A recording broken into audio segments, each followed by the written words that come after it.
सकाळ सकाळ शुभ सकाळ सर्वांना. झाला का सर्वांचा चहा? तर आता आमचा बनवून पण झालाय आता चहा आता.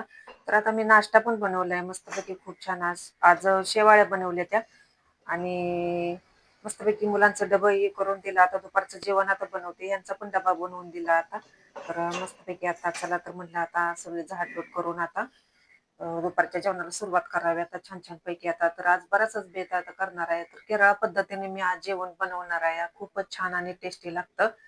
तर वेगवेगळ्या भाज्या पण असते त्या भरपूर अशा आणि भात पण असतो मोठा लालगा भात असतो. तर आता ह्यो लालगा भात आहे बघा, चांगला धुवून घेतला मी मस्तपैकी आणि कढी पण बनवली आणि हरभऱ्याची सुकी भाजी, परत सलाड बनवलेला आहे खूप छान दही टाकून असं. चवाळ्याची सुकी भाजी बनवली, इकडे सोयाबीन बनवलंय, त्याच्यासोबत आचार आहे. छान छान पैकी मस्तच या सर्वांनी जेवायला खूप छान अशी थाळी दिसते आणि त्याचबरोबर तर पापडम तर झालाच पाहिजे. तर पहिल्यांदा तर पापडम मी तळून घेतला आणि नंतर मग जेवण का बनवायला सुरुवात केली. तर पापडम पण झालाय आता बनवून. आता आपला ह्यो बघा केरळ मधला मोठा भात असतो ह्यो लालगा, त्या भाताला कलर असतो लाल असा. तर लाल म्हणजे ब्राऊनच असतो असा. तर तो चांगला धुवून घेतला पांढरा शुभ्र असा, मग फडफडीत असं करून घेतला भात. इकडे मी कढी बनवलेली आहे. कढी म्हणजे मोर कढी पण इकडे म्हणते ती, तर आपल्या इकडे म्हणते ती कढी म्हणते ती.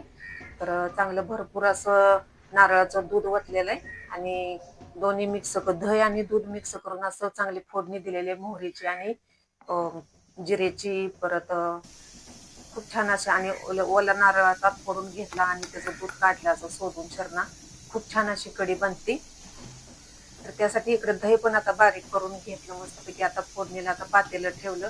तर त्याच्यात आता कांदा बारीक घेतलेला आहे, कढीपत्ता तर पाहिजेच आणि पिकलेल्या मिरच्या घेतल्या त्या. थोडं तेल ओतून घेते आता फोडणीसाठी. लय काय तेल घेत नाही का तर दह्यात तेल दिसतं असं, तुपाचा अंश दिसतो, त्याच्यामुळं मेथ्या घेतल्या त्या फोडणीला बघा.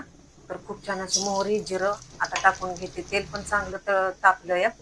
तर आता चांगला आता लाल मिरचीचा आता तडका आता देते. आता लाल भडक होईपर्यंत चांगलं नुसतं भाजून घेतलं खूप छान आणि टेस्टी. आणि वास तर किती छान छान असा सुटलाय मस्तच कढीचा. तर आता हे दोन्ही आता मिश्रण आता मिक्स करून घेते. आता खूप छान अशी कढी होती. तर आपल्याकडे कसं चण्याचं पीठ टाकते ते, तर मी इकडं खोबऱ्याचं दूध ओतलं आणि दोन्ही मिक्स करून घेतलं. तर खूप छान असा मसाला आता भाजलाय. आता लसूण पण टाकून घेतला, थोडाच टाकलाय लसूण आणि आता टाकून घेते हळद पण भरपूर अशी टाकली मस्तपैकी आणि कढीपत्ता पण मी घेतलेला भरपूर असा. तर कढीपत्त्याशिवाय काय कढीला म्हणजे दिसत पण नाही चांगले आणि हळदीशिवाय तर कलरच नसतो.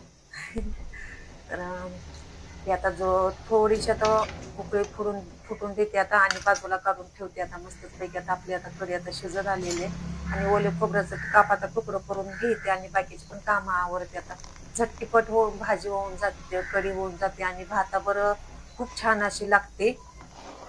तर लहान मुलापासून मोठ्यापर्यंत आवडीनं खाते त्याशी. आणि लालग्या मिरच्या त्या पिकलेल्या तर चांगल्या अशा फोडणीत मी भाजून घेतल्या मस्तपैकी.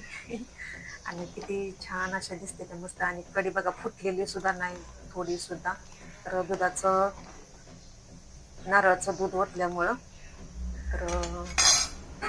तर दिसणं आता करून घेते. आता मला आता दुसरी पण भाजी बनवायची आहे आता.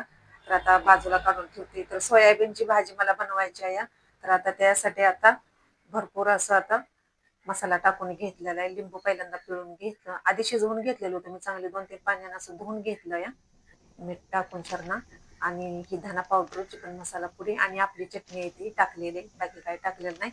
तर खूप छान अशी लागते. पण लिंबू मी भरपूर भरपूर असं पिळलेलं आहे आणि मीठ पण टाकून घेतलेलं आहे. तर आता 5 मिनिटं आता बाजूला ठेवते. आता तोपर्यंत इकडं आता तेल ओतून आता चांगलं तेल आता तापतंय आता कढईमध्ये. तर चांगलं आता मिक्स करून घेतलं. आता हात किती माझा लाल भडक झालाय नुसता, इतकं आता मिक्स करून घेतलं. तर चमच्याने असं होत नाही असं बारीक मिक्स करून घ्यायला. तर आता मला तळायचं आहे सोयाबीन. आता त्यासाठी मी जिरं टाकून घेतलं, तेल पण चांगलं तापलं आणि ओल्या खोबऱ्याचं तुकडं पण टाकून घेतले. ते कांदा येत असलं का थोडासाच टाकलेला आहे. तर लय काय मला नव्हता कांदा टाकायचा. तर ओलं खोबरं फक्त जास्त टाकून घेतलेलं आहे. मी असं बघा फ्राय करायला आता घेते. तेल पण कमीच ओतलंय आणि गॅस कमी ठेवला, नाही तर मग गॅस जर फुल सोडला तर मग काय सोयाबीनचं काही खरं नसतंय. तर सोयाबीन आता आपला फ्राय होत आला या.